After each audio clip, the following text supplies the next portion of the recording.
Hello, friends, and welcome back to another episode of the Dream Bigger podcast. So, I am back with, I believe, the first solo of the year. So, this should be a good one. I got a ton of questions from you guys, and so I'm just really, really excited to dive into it all. So, I have open the things that you guys have asked me about, and so what you can expect from this episode is essentially I will talk a lot about organization, aka like my productivity tips, how I organize my days/weeks. Then I can talk about self-confidence in love, friendships, business, maintaining long distance friendships, making new friends. Let's see what else were the popular questions. And a lot about fashion and financing. Okay, cool. So this is our finances. This will be an interesting episode. So let's just start with all things organization. Okay. So this was a very popular question, and it's something that comes up a lot when I ask you guys to send in your goals, or like just even what happens in my DMs is a lot of you guys reaching out, asking me for organization tips. So essentially, you have to live in your calendar, okay? So if it isn't in my calendar, it doesn't exist. So I put everything from obviously like my meetings and work obligations all the way to my workouts, my appointments, and my social plans in my calendar. So even if I'm having dinner with a friend or going for a walk with a friend, that has to be in my calendar, because if it's not in there, I can't do it, because I need to understand at the end of every day how my next day is structured.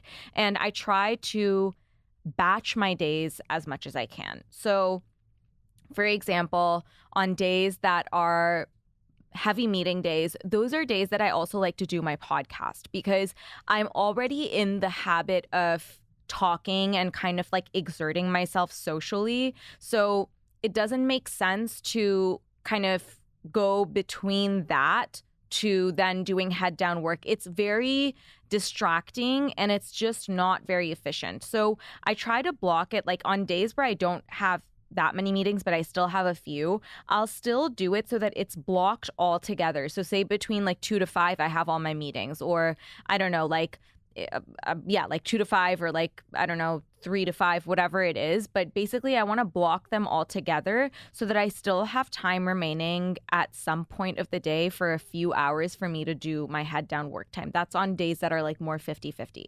Before Array became, at the scale that it is right now, which obviously as a company grows, you just have more obligations. You have to speak to more team members. You can't get around meetings at a certain point. But before I got to this point, what I would do, I would try to batch all my meetings in like 2 days of the week. This isn't possible anymore, unfortunately, because something or the other needs my attention on most days of the week. But next best thing for me is to make sure that all of those calls and meetings are batched so that they're all within a few hour window, all in a row, so that I still have time to myself. So Mondays are a day that I try to keep lighter for meetings. Again, this isn't always possible, and I'm not going to beat myself up about it. Like, it's just the nature of my work. It calls for me to be a little bit more flexible. But Mondays, I like to keep it lighter on meetings, because it just allows me to get a lot of head down work done at the start of the week. That being said, though, if there are days where we really need to push things out and it's more collaborative, then of course I'll take meetings as well. Now, in terms of the specifics for my day, a lot of people asked how I have time to do, my self-care things and content creation and work, like Array work, right? So I think what I need to make clear here to begin with is that in terms of content creation, right? Like for Instagram, I just batch that over the weekend. So I'm not even doing anything. And if you go look at my videos on Reels or whatever, it's all B-roll. So it's all B-roll with text written on it. So it's very easy for me to produce. And I just do that over the weekend. It takes me like maybe an hour to do content for like the whole week. It's, I'll post like maybe 2 to 3 Reels. And then like if I need to do a photo dump, like that's so easy. This is not my job. You know what I mean? Like Instagram isn't my job. It's something that I do as like a creative release. So that's kind of how I structure it. so I love creating content for TikTok. And now that's a little bit different because it's me talking to the camera. So now I'm just going to take you through how I fit this all in. So I wake up every day at 6:30, then I journal, okay? And I have my coffee while journaling, and I do after that a 30-minute walk. While I go on my walk, I will listen to a podcast or a book. I like to listen to a podcast quite often because I really like to understand how good interviewers ask questions. So, podcasting, like anything else, it's an art, right? And it's something that you have to constantly learn about and like iterate on. So, of course, I get my practice in while doing interviews with people, but it's also really good for me to learn from other interviewers what the kind of questions that resonate with their audience. So that's the first thing about listening to podcasts. And the second is obviously I love learning from other podcasts as well. So when I get home from my walk, it's about like 8:15 a.m. And at that point, I sit down for 30 minutes to create content on TikTok. And that's like for both creating and then posting as well. So it doesn't take me very long. I literally speak to the camera for 5 minutes and I have 2 videos done. So, or like maybe 10 minutes and I have 2 videos done, depending on the length of the video. So it's like, it's very easy. And I think for any business owners who enjoy social media as like a fun thing that they want to do on the side, or they want to deliver, value to their community through social media, you have to pick the kind of social media that is the most interesting to you, that you actually really enjoy creating. And number 2, that doesn't take up a ton of time from your day. Because let's be real, if you have a business that's your primary focus and that's not social media, you don't necessarily want social media to be your full focus. Does that make sense? Like, you want it to be as easy and fun as possible. And so that's the style of content that I do because it's easy for me, I really enjoy it, and it's sustainable. So that's kind of what you have to think about when it's like how you want to navigate social media around whatever business you are running. Of course, this is totally different if you are a full-time creator or you're an influencer plus business owner. That all changes. But for me, I am a business owner and like entrepreneur first, and then I have my social media as a secondary focus, as something that I just enjoy doing and like that I like to add value to people's lives for or with. Okay.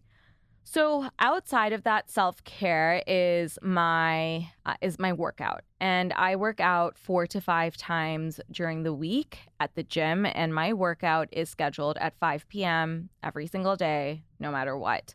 And the reason I do this is because my workout is a meeting with myself, and it's a meeting for my mental health. And I just cannot sacrifice on that. So no matter what, I'm at the gym every day at 5 p.m. and I'm ready to work out.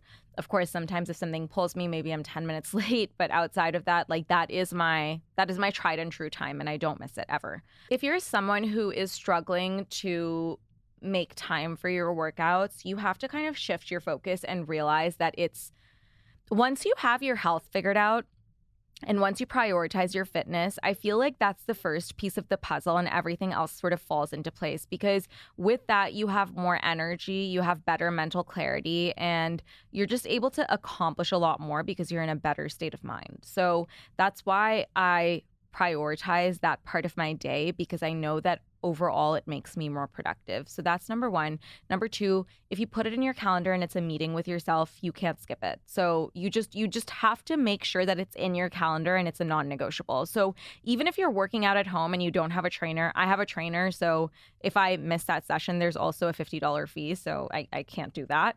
But even if it's just you, right? And this is before I used to have a trainer, I used to go to the gym at a specific time. That was within my calendar the same way that it is today. Like, it was at X time, I would show up to the gym and I wouldn't miss that because it's blocked on my calendar. What the hell else am I going to do with my time, you know? So that's what I would say when it comes to the gym. And then all my other self-care appointments, whether that is my facials, my nails, what else? Like massages, literally anything else that I get done is usually scheduled on a Sunday, which is my parasympathetic day. And I've done an episode where I talk about my parasympathetic day. So I'll have, I'll like put that in the show notes as well so that you can go listen to it. But basically my parasympathetic day is the day that I prioritize intentional rest. I don't have any social plans. I'm not doing anything too strenuous. And so that's the day that I like to reserve for self-care appointments as well. So for example, 2 Sundays ago, I got my nails done. Last Sunday, I believe it was, I got a facial. This Sunday, I have a massage appointment. And so you get it, right? Like it's all my self-care appointments happen on a Sunday. Okay. Advice for a new brand on how to build success if you don't have followers. So I think that you don't necessarily need a ton of followers to have success in your business. You just need to know how to build a community around your business. So here's what I would do if I had 1,000 followers today or 500 followers, or name whatever like measly small amount of followers that you want, whatever you have. And if I had that, like say I had 500 or 1,000 followers and today I were to start right from scratch, this is what I would do. I would, prior to launch, share what I was doing and tap into whatever community you have. Okay, that can be your mom and, you know, your uncle and your best friend from college. It doesn't matter. Whoever is in your following base, they are still engaged people who are looking at what you're doing. So I would make my profile public, and that's kind of what I would do. So start showing people that you're working on something, okay? And then when you are having your first brand photo shoot or something to do, which is like kind of like a public moment prior to launch still, I would then direct all of those people to go follow me on my brand account, okay? So being like, I'm doing a photo shoot today. If you want to see behind the scenes, go follow whatever brand, okay? Like whatever brand your brand is, okay? And then that way, those people then go and follow you. Then obviously from there, you build momentum by interacting with whatever audience members you have, making sure you're creating really value add content. Also, another really good method is going and interacting with, I guess, your ideal community members. Like go comment on people's posts and their reels, and, you know, hopefully they also find your brand, and that's kind of how you get started. Another thing is DMing people to gift them, saying you like their content, that you want to just gift them product. That's like another really good example of a way to get people to follow you or whatever. But essentially, you just want to put yourself out there from a brand standpoint so that people want to follow you and they want to cheer you on and be a part of your community. So I would say like those are the top things.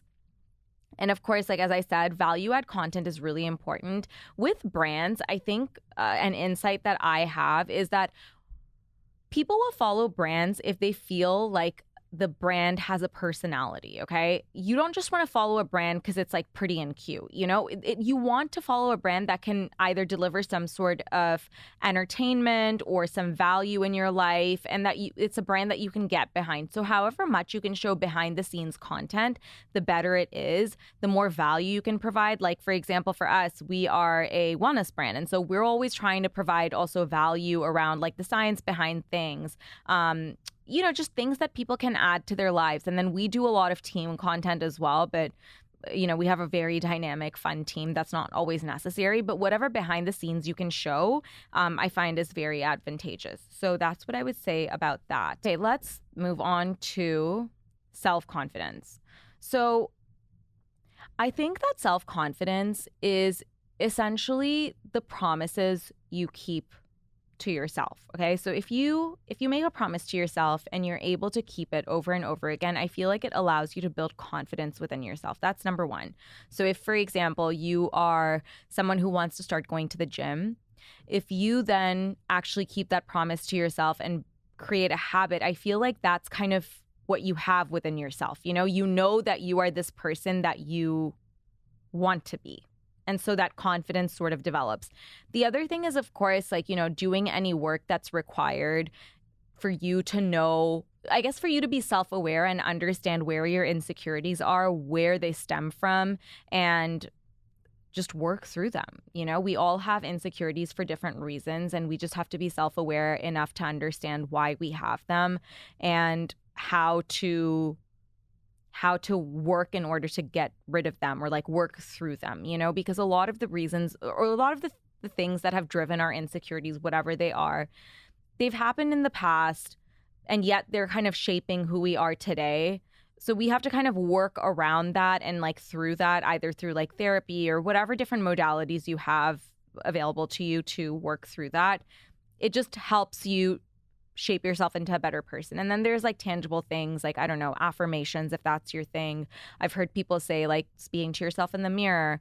You know, if that works for you, then go for it. For me personally, it's been a lot of, number one, keeping promises to myself. And number two, just really getting self-aware and understanding why I have certain insecurities and what I can do to dispel that.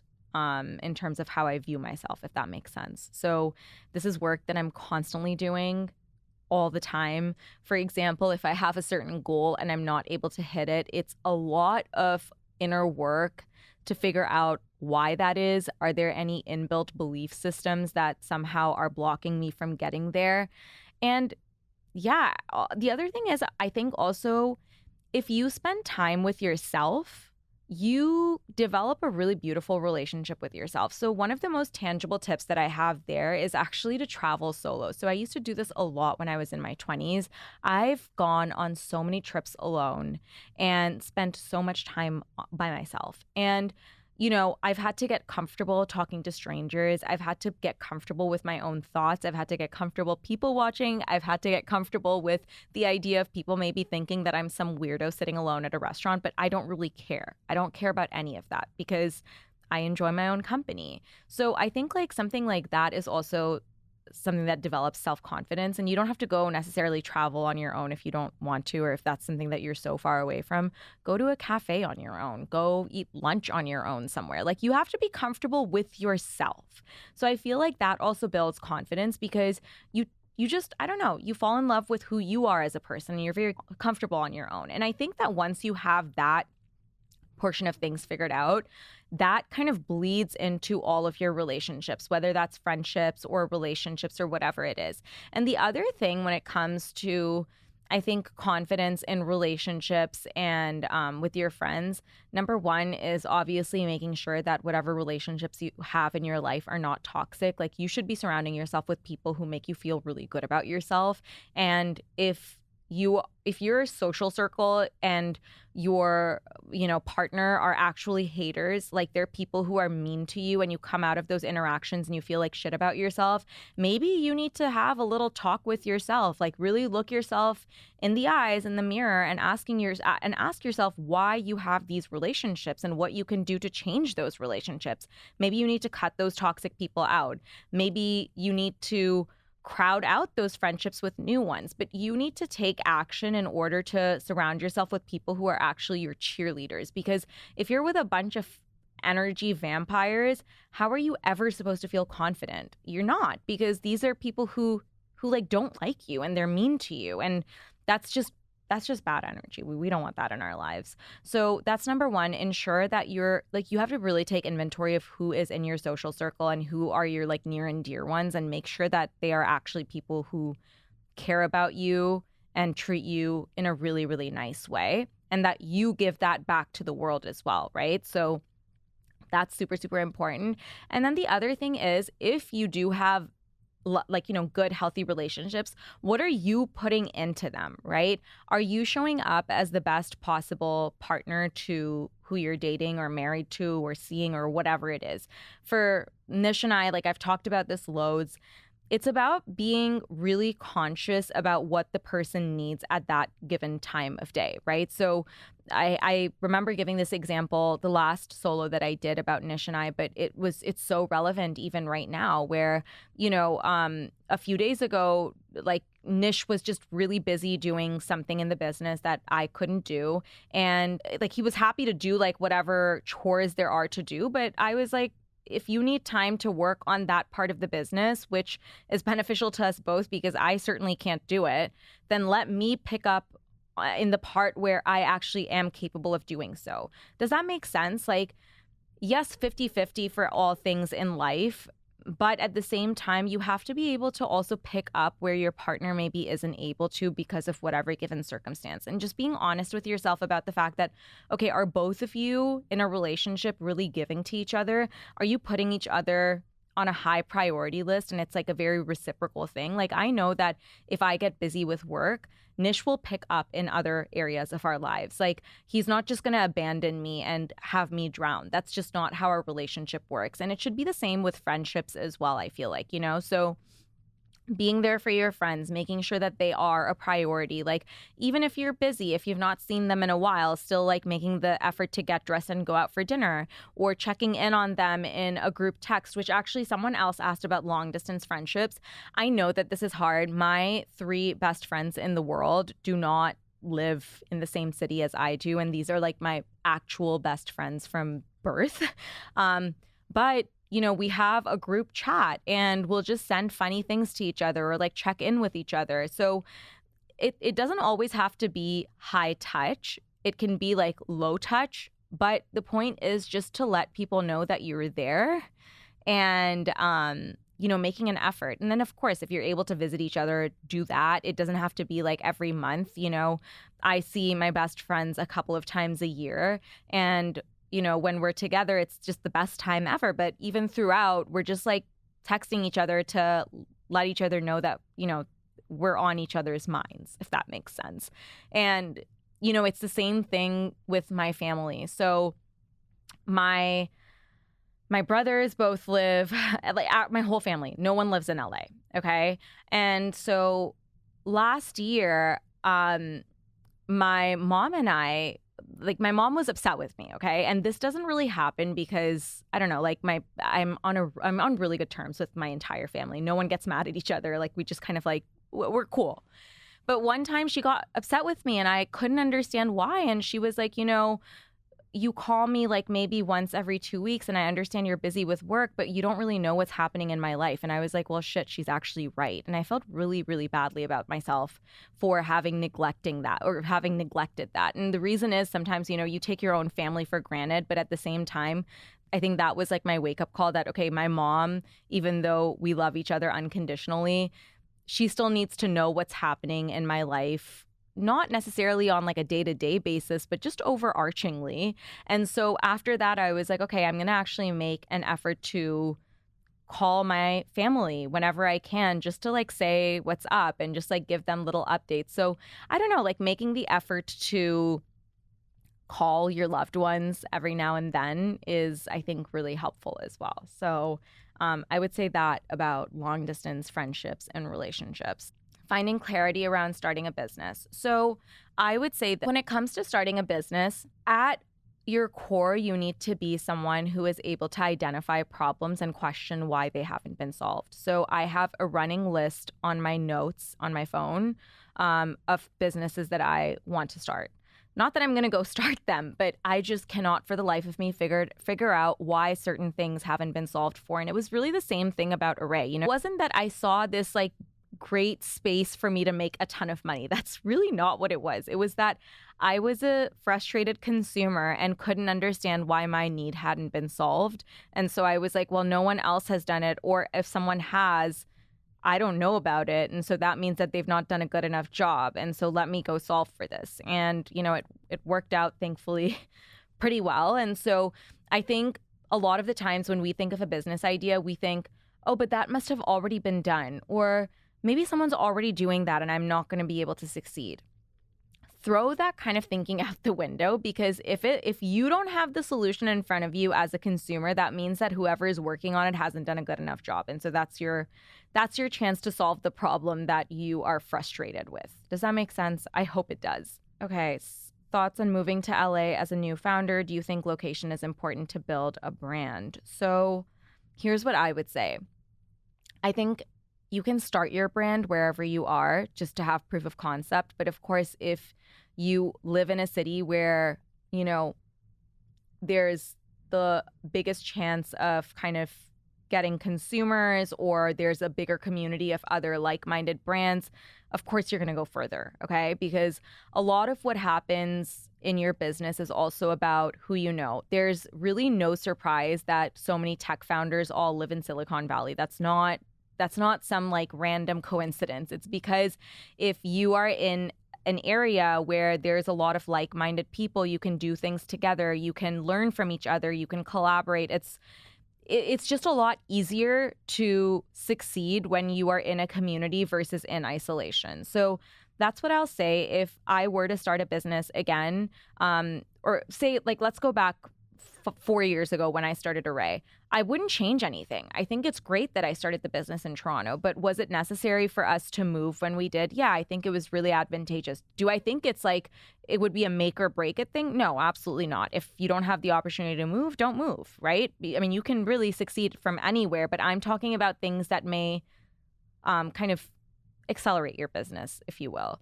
I think in that sense, location is important. So yeah, is it an absolute necessity? No. Is it advantageous? Yes.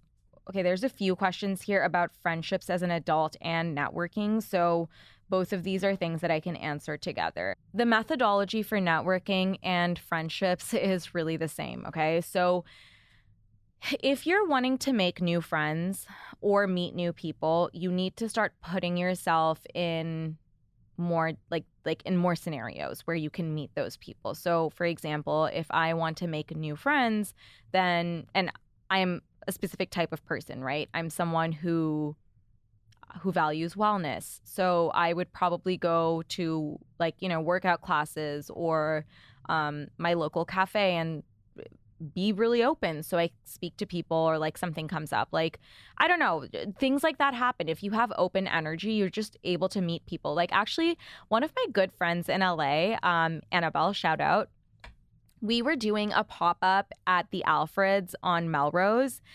Just outside, we had like a little popsicle truck or a popsicle stand right outside the Alfreds on Melrose. And we were doing that over the weekend. And Sundays are a farmer's market day in West Hollywood. And so we had people come stop by and talk to us. And Annabelle, she stopped and she was like, hi, like I've heard of your brand. And then we just got to talking and we've become really good friends. And that was all because, I don't know, I was just in a place and she was really open. And so I think if you're open and you speak to people, you'll find people. You'll find your friends. And the other thing is that if you do really enjoy somebody's company, if they invite you to something, just go. You'll meet other cool people. You'll meet other friends that way. You need like a few friends and then they introduce you to their friends. That's kind of how I've met a lot of my friends here in LA, where I'm like thinking back to some of my like most cherished friendships. Actually, two of my really good friends I met at a lunch that I was invited to,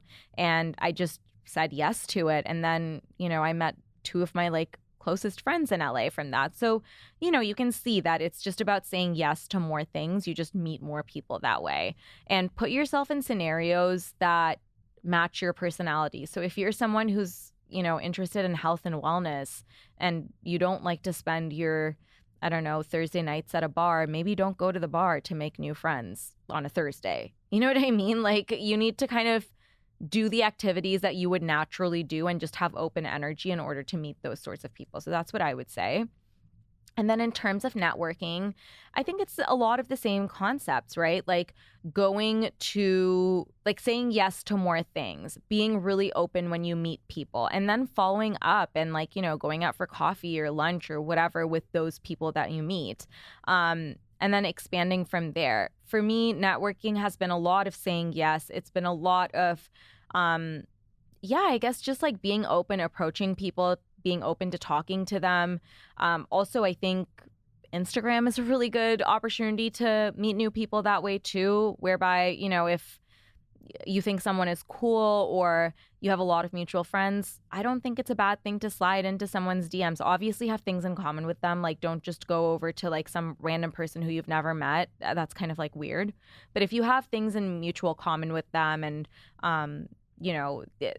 it just makes sense, then definitely reach out. I think that it's a really great thing to do. I think that I'm going to end this episode talking about fashion and luxury purchases. So, a question that I got a few times over is how I shop smart and plan for luxury purchases. So, the number one thing is once you get paid, pay yourself first. So, what I mean by that is put money into your investments or savings, or if you need to pay off debt, do that first before you start shopping or purchasing things that are like fun purchases, right?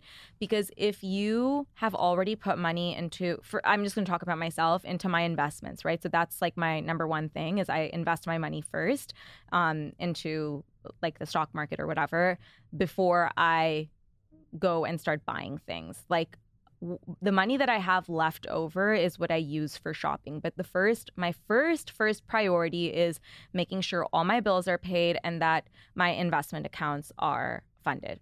That's it. And that was the biggest shift that I made when I decided that I was really going to go hard on making sure I was a financially very, very responsible and just a person who prioritized that. So that's number one. With luxury purchases, if it's something that's super expensive and not something that, you can afford necessarily with like one paycheck, you have to save for it, just like everything else. For our 10-year anniversary, I got Nish something really expensive. It was our 10-year anniversary, and so I really wanted to go all out. And I saved for that. I put money aside, like however much, for, I think it was like 5 months before I knew I had to purchase this thing. And that's how I would plan for whatever your luxury purchase is. It could be a handbag. Just figure out how much you can put aside after you've paid off like all your bills and your investments and all your, like, I guess, month to month expenses, whether that's rent or, going out for dinners or whatever that is. So that's kind of how I would think of budgeting for your luxury purchases. And then in terms of fashion overall, I know that this is something that you guys really like for me to share / talk about. And so I would say my philosophy around fashion, you guys, is very simple. It's very much basics, and I just mix and match everything, and I add things to my wardrobe that will kind of enhance things. So for example, I like to invest in things like belts and shoes and bags and jewelry. Like those are the things that I constantly add to my wardrobe to kind of make things pop. And then everything else is like a lot of basics. Like I purchase things that I can get at least, like, I don't know, that I know I can style in 20 different ways. Okay, that's kind of the overarching rule that I have, that can I wear this piece of clothing in 100, like 20 different ways, because that means I can do way more than that. And the other thing is that if I were you, what I would do is put money into higher quality pieces that you will wear over and over again. And then if you want to experiment with a trend, then you go fast fashion. That's kind of how I do things. So for example, if, I don't know, there's some new trend, which I don't know if I even like very much, or I guess like the longevity of the trend, I'm not going to go spend thousands of dollars on it. It just doesn't make any sense, because I want to make sure that it works for me, that it's something that lasts season over season. And the trends that I experiment with are like small. It's not like I'm going to change my whole wardrobe because Mob Wife is in. You know what I mean? Like, I'll just pick like small things to add into my wardrobe. Like I'm not trend focused. I have a very specific style and I stick to that. And if there's trends happening, I try to inject it in the most seamless of ways. So that is my thoughts, or those are my thoughts on fashion. And obviously, if you guys have any like specific questions about fashion, like send that to me, because I'm happy to do a full dedicated episode on all things fashion. But I would say, like, overarchingly, those are my two philosophies on fashion and luxury. All right, you guys. That is all that we have time for today. I hope you guys like this episode. And if you guys have any specific requests for solos that I should be doing, let me know. And I will talk to you guys next week.